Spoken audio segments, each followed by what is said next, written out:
राष्ट्रपति Vladimir Putin आज भारत के दौरे पर आ रहे हैं। पुतिन के पहुंचने से पहले रूस के विदेश मंत्री सर्गेई लावरोव और रक्षा मंत्री सर्गेई शोइगु भी भारत पहुंच चुके हैं।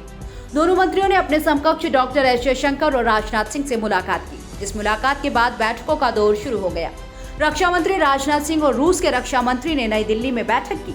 इस दौरान दोनों नेताओं ने भारत और रूस के बीच हुए समझौतों पर हस्ताक्षर किए। इसके तहत भारत रूस राइफल्स प्राइवेट लिमिटेड के माध्यम से असॉल्ट राइफल AK-203 की खरीद के लिए अनुबंध और सैन्य तकनीकी सहयोग के लिए कार्यक्रम जैसे समझौतों पर हस्ताक्षर किए गए।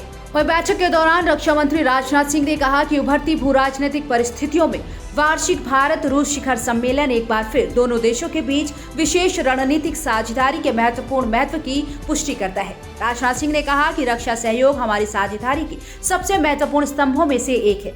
उन्होंने उम्मीद जताई कि भारत रूस साझेदारी पूरे क्षेत्र में शांति लाएगी और क्षेत्र को स्थिरता प्रदान करेगी। राजनाथ सिंह ने कहा कि रूस के साथ संबंध बहुपक्षवाद, वैश्विक शांति, समृद्धि, आपसी समझ और विश्वास के एक सामान्य हित के आधार पर आधारित है। बैठक के दौरान रूस के रक्षा मंत्री ने कहा कि दोनों देशों के संबंध के लिए इस समय सैन्य और तकनीकी क्षेत्र में भारत रूस का सहयोग विशेष रूप से महत्वपूर्ण है। बाबा साहेब डॉक्टर भीमराव अंबेडकर के महापरिनिर्वाण दिवस पर मुख्यमंत्री योगी आदित्यनाथ ने लखनऊ में अंबेडकर महासभा के कार्यालय में उनको नमन किया। इस दौरान सीएम योगी ने कहा कि देश में कुछ लोगों ने आपातकाल के समय संविधान का गला घोटने का प्रयास किया और लोकतंत्र को रौंदने का काम किया था। उन्होंने कहा कि देश में समता मूलक समाज को मजबूत करने का काम भाजपा ने किया है। कुछ लोगों ने संविधान का गला घोटने का प्रयास किया था इमरजेंसी के समय में, लोकतंत्र को रौंदने का कार्य किया था, लेकिन पूरा देश एकजुट होकर के जोरदार प्रतिक्रिया व्यक्त किया था, प्रतिकार किया था। और यही नहीं, हम लोग जब इन सब मुद्दों को देखते हैं, आखिर एक समता मूलक समाज की स्थापना किए बगैर एक सशक्त और समर्थ भारत की परिकल्पना ही बेमानी होगी। और यही कारण है प्रधानमंत्री मोदी जी ने बार बार इन पर हमेशा ध्यान आकर्षित किया और उसके लिए सरकार ने कार्य भी किया। बाबा साहब भीमराव अंबेडकर जी के प्रति सम्मान का ही यह भाव है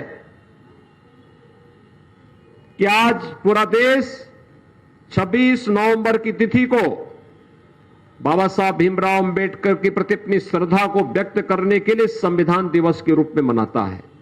मुख्यमंत्री योगी आदित्यनाथ ने कहा कि नरेंद्र मोदी देश के ऐसे पहले पीएम हैं जिन्होंने बाबा साहेब भीमराव अंबेडकर की भावनाओं के अनुरूप बिना भेदभाव के समाज के हर तबके को सभी प्रकार की सरकारी जन कल्याणकारी योजनाओं से जोड़ने का काम किया। उन्होंने कहा कि वंशानुगत रूप से किसी दल का अध्यक्ष बनना लोकतंत्र के खिलाफ है।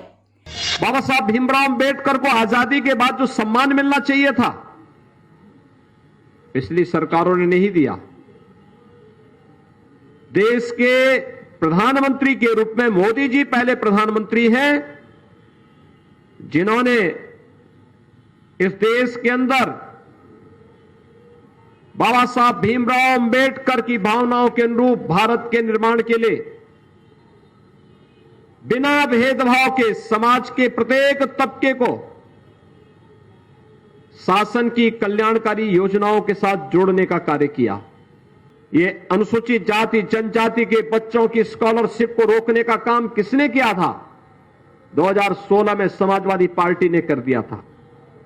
ये लगातार समाज को बांटने वाले लोग हैं, इनसे आप कोई विशेष उम्मीद मत करिए।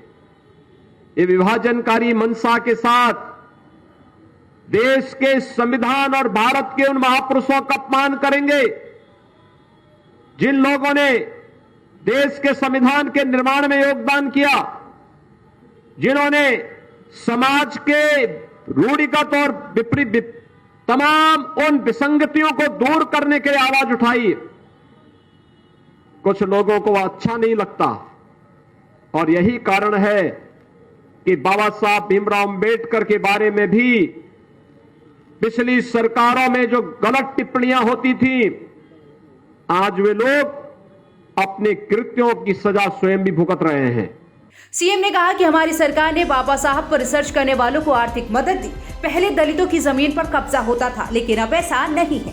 खाली जगह पर उनको पट्टा देने के साथ ही मुफ्त आवास की भी सुविधा दी जा रही है। हमने प्रदेश में जहां भी माफिया के कब्जे से अवैध भूमि को खाली कराया, वहां पर गरीबों के लिए आवास बनाने का काम शुरू कर रहे हैं।